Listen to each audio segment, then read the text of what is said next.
Blessings guys, as you may be aware, Shinobi Striker Season 8 has just been announced. Everybody's making videos on it. However, there's a few things that have been underlooked. It's the best thing since sliced bread. Or is it? Like, as much as there's so many new stuff going on, I'm seeing a fair few red flags. So today, I'm going to give you my review on what we know of Season 8. So, Shinobi Striker Season 8. They're planning to change how things go in the future. So special ninjutsu training and special ninjutsu DLC, as well as weapons that could only can be attained by scrolls starting this season. So this means you can be able to get 2 new features that you are able to get DLC packs through your scrolls, as well as buying the DLC as well. Now this is fantastic because it doesn't limit the game to pay to win. It means that even through your esoteric scrolls, you may actually get the weapons of the cast characters that have got it there. So you'll be able to get first Kazekage Puppet, twin release blades for defense, all inside Moonlight scrolls and esoterics, which is fantastic. It doesn't limit it just buying the DLC. The next new feature is summoned Amon. The next new feature is Boy, if you don't get the next new feature is summoned animal. So those who want to feel a new sense of strategy, they're deciding to add this to the game. So you'll be able to move on the summoning animals, to be able to move around the field. But not only that, they'll be able to assist you inside your combat.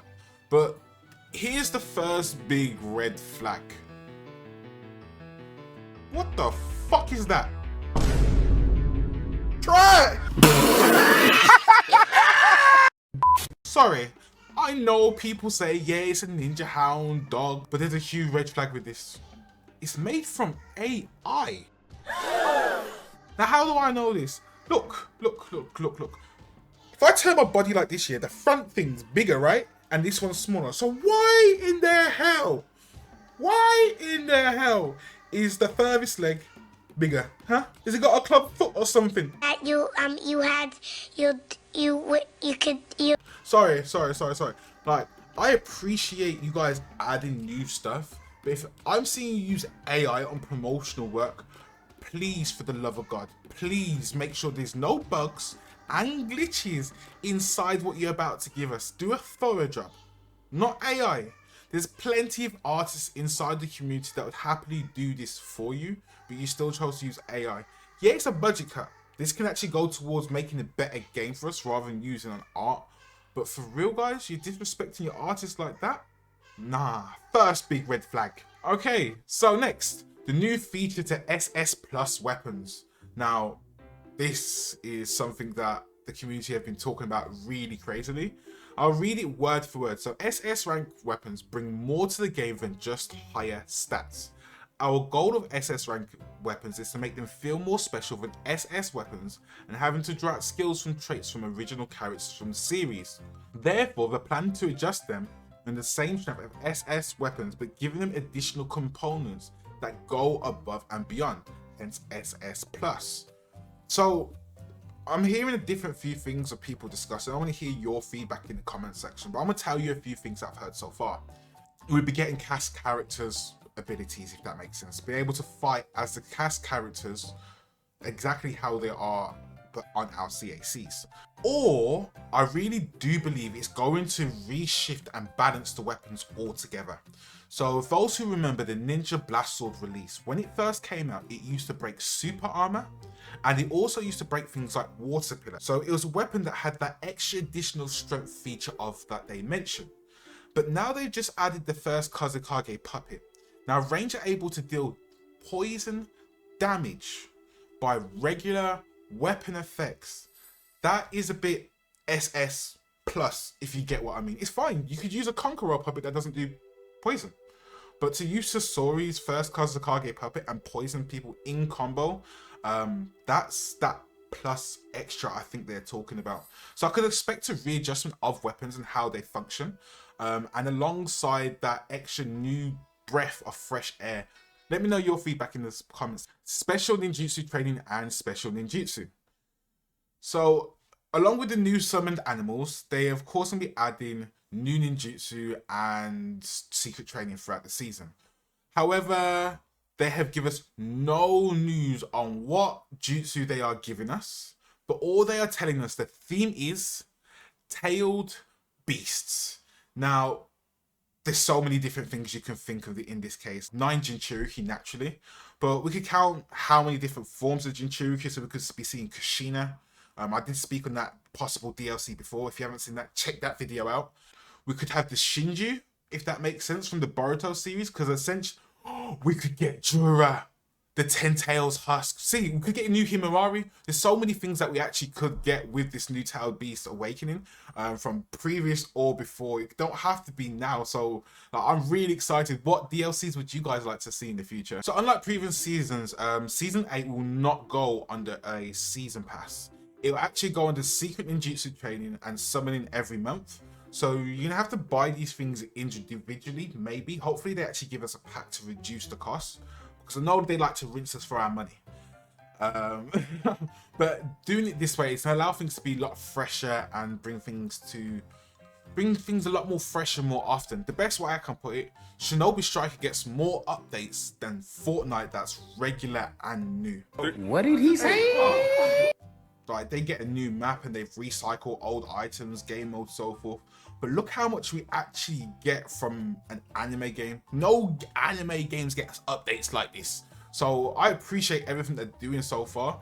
But knowing that AI stuff, if that makes sense, please don't rush it. Listen to the community and give us what we want alongside making your dreams come true, making the game that you thought failed, not fail. Now, this is a very big thing.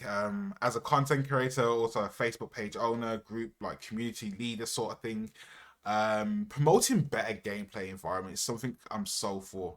So in 2022, they took measures and reports of imposing bans on people that are offending players on large scale. So it's now learning to understand what they mean and what they do and don't want. Now, for the longest, I said reselling and distribution of accounts is something where it's very common nowadays, but it's not permissible, if that makes sense. Now, what this means is basically it's talking about modded accounts. Now, there's two different sides to this, was very different sides, and I'll happily explain them all to you. Now, I do not mod, but being around for so long, I've heard a lot of different things and come to understanding why people do it. So one of the biggest things is that when a person's data gets corrupted and there's no way of getting their items back, they feel like the whole world has crumbled. Have you guys ever played Pokemon before? Like back in the day when it used to be in the cartridges and the battery would die and then you lose all your data. But imagine that for that you've played a game like 12 hours a day for the past 4 or 5 years and your data just goes. And you know how hard it is to get things, you just scroll things and so forth. Like, it's a horrible feeling. So within this, knowing that they know they can get their stuff back and they already earned it, they believe they are entitled to be able to get their stuff back because there's no harm. They already had it. However, like, you can't necessarily do that. The rules is that you essentially have to start again, regardless of how you feel about it, because it says redistribute. I get it, it hurts, but your pain doesn't justify the rules of how things function. That's called a self-entitlement. Justified, completely justified. I get how you feel, but no, you can't do that. Unauthorized paid content via buying or real money trading or unauthorized refunds. So this means, like, to a different scale onto the other side of the fence, the thing that people call early access. There is no early access in Shinobi Striker. It's a straight mod. It should not be redistributed. And in terms of content side of things, it's actually killing the Xbox community. Now, I have Shinobi Striker guys. You guys watch Shinobi Striker videos. You know the most. Yeah? How many Xbox Shinobi Striker content creators are there that are consistent that have items? Because there's not many. It's very few. And everyone's come to PlayStation so they can have their early access open all accounts so they can make content. Yeah, it's great that we can promote the game better. However, it's not what they asked. We cannot take it upon ourselves and force something that we think that they want because it benefits. It don't work that way. No.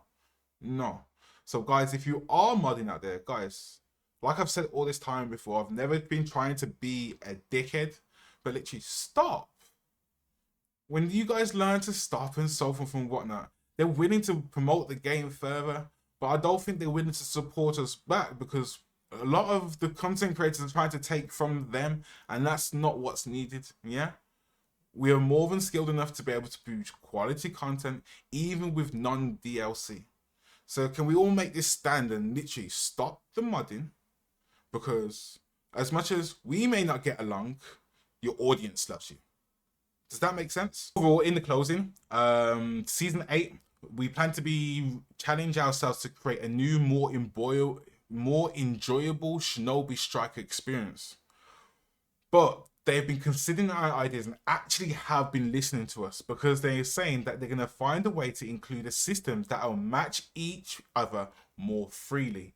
So that just says to me, custom match making. So this means that we can now host tournaments properly. You see Fleaboy's SPL. You're going to see my Kaizen tournament pop up. Now Kaizen is going to be a tournament only for the Shinobi Got Talent participants who win or have received a top 5 in that section, if that makes sense. If you haven't seen Shinobi Got Talent yet, make sure you check out our episode, bro. This is going to be the next big thing, right? It's absolutely insane. The episodes are popping off.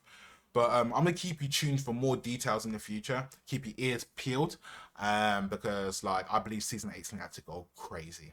It's about time that Shinobi Striker gets the publicity it needs, as long as these red flags aren't actually true. But I'll see you guys soon. Blessings.